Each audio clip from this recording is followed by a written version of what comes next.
to and name every constellation in the sky.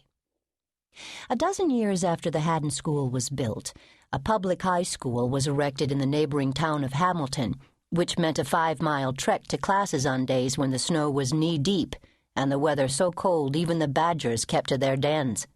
Each time a Haddan boy walked through a storm to the public school, his animosity toward the Haddan School grew, a small bump on the skin of ill will ready to rupture at the slightest contact. In this way a hard bitterness was forged, and the spiteful sentiment increased every year until there might as well have been a fence dividing those who came from the school and the residents of the village. Before long, anyone who dared to cross that line was judged to be either a martyr or a fool. There was a time when it seemed possible for the separate worlds to be united, when Dr. George Howe, the esteemed headmaster, considered to be the finest in the Haddan School history, decided to marry Annie Jordan, the most beautiful girl in the village.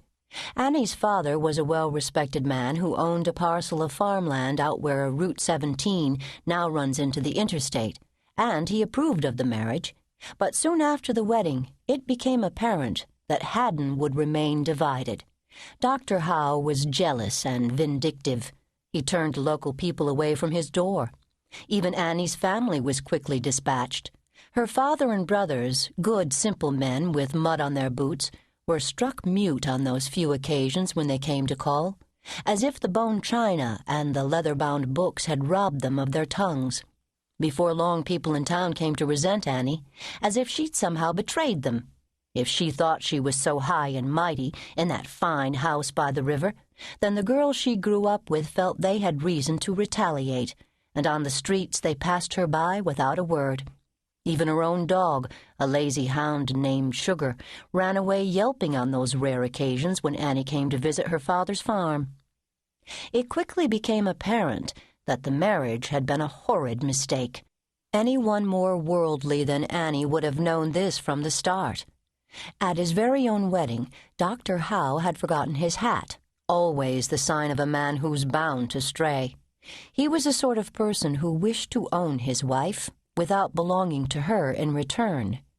There were days when he spoke barely a sentence in his own home, and nights when he didn't come in until dawn. It was loneliness that led Annie to begin her work in the gardens at Haddan, which until her arrival were neglected, ruined patches filled with ivy and nightshade, dark vines that choked out any wildflowers that might have grown in the thin soil.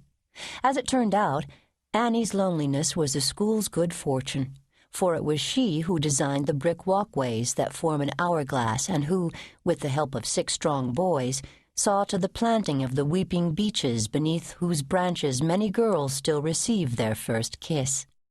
Annie brought the original pair of swans to reside at the bend in the river behind the headmaster's house, ill-tempered, wretched specimens rescued from a farmer in Hamilton whose wife plucked their bloody feathers for soft, plump quilts. Each evening, before supper, when the light above the river washed the air with a green haze, Annie went out with an apron full of old bread. She held the firm belief that scattering breadcrumbs brought happiness, a condition she herself had not known since her wedding day. There are those who vow that swans are unlucky, and fishermen in particular despise them. But Annie loved her pets. She could call them to her with a single cry. At the sound of her sweet voice, the birds lined up as politely as gentlemen. They ate from her hands without ever once drawing blood, favoring crusts of rye bread and whole wheat crackers. As a special treat, Annie often brought whole pies, left over from the dining room. In a wicker basket, she piled up apple cobbler and wild raspberry, which the swans gobbled down nearly whole, so that their beaks were stained crimson and their bellies took on the shape of medicine balls. Even those who were certain Dr. Howe had made a serious error in judgment in choosing his bride had to admire Annie's gardens. In no time, the perennial borders were thick with rosy pink foxglove and cream-colored lilies, each of which hung like a pendant, collecting dew on its satiny petals. But it was with her roses that Annie had the best luck of all, and among the more jealous members of the Haddan Garden Club, founded that very year in an attempt to beautify the town, there was speculation that such good